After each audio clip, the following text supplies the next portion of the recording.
It was treacherous underfoot, ice and snow making the uneven stone walkway slippery.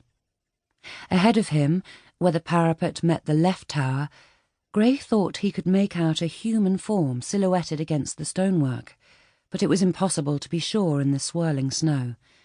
It might just as easily be a stone carving. Gray called out, his words muffled and distorted by the wind. No one answered, and the shape seemed to dissolve in the snowy gloom. Heart racing, Gray inched forward, pinning himself to the parapet wall, at times slip-sliding dangerously close to the edge and the sheer drop to the cathedral's forecourt far below. As he neared the tower, he called again. All the way along the ledge he had been wondering what he should say. Now, approaching the spot where he thought he had glimpsed the nebulous shape, he worried that it really was too late. Gray thought he heard a voice calling to him from behind the tower, and he called back, "Stay where you are." A step. "I'm coming." Then, "Hold on. Whatever it is, this isn't how to fix it."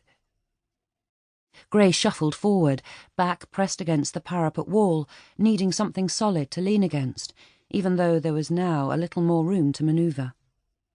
Close up, he could see that the shape was a statue after all. A weathered stone king with a snow-filled crown and an empty, emotionless stare loomed up in front of him. Had the statue witnessed a solitary, despairing figure leap out into the void? For a moment, Gray stood completely still, afraid to move, afraid to know the truth. Another couple of steps and he was there, clinging for dear life to the crumbling statue. Snow was falling fast around him as he hugged the stony king to edge past it. But there was nothing on the other side, only more snow and a triangle of pitched lead roof sloping steeply away from him. There was no one ahead of him on the parapet, and no way that anyone who might have been there before could have gone anywhere but down.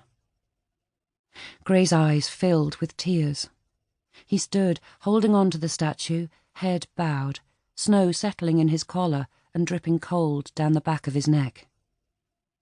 He did not hear the hooded figure stealing up behind him, or see the arm raised above his head, weapon in hand.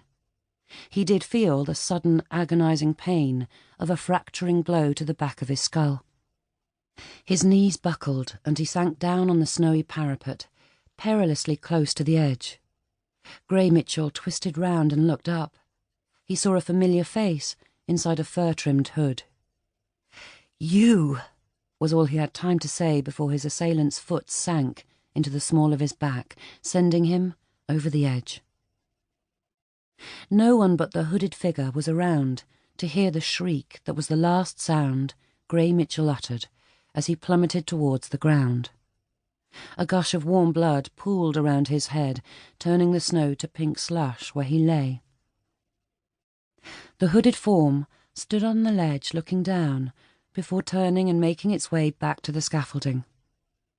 Minutes later, safely on the ground, the figure paused to look at Gray Mitchell lying unmoving on the forecourt, then turned and headed off. Enveloped in snow and darkness, the silent killer disappeared into the bitter night. Chapter 1. Lawrence Brand loved his job as a Roman tour guide, but he was less fond of it in the winter.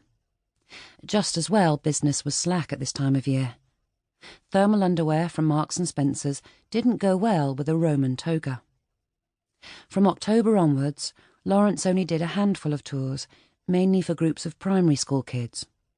They liked to see him dressed up as his alter ego, Caius Antonius. Lawrence's wife, Maxine, referred to Caius as Lawrence's evil twin. Fortunately, she tolerated his obsession with the classical world, mostly without complaining.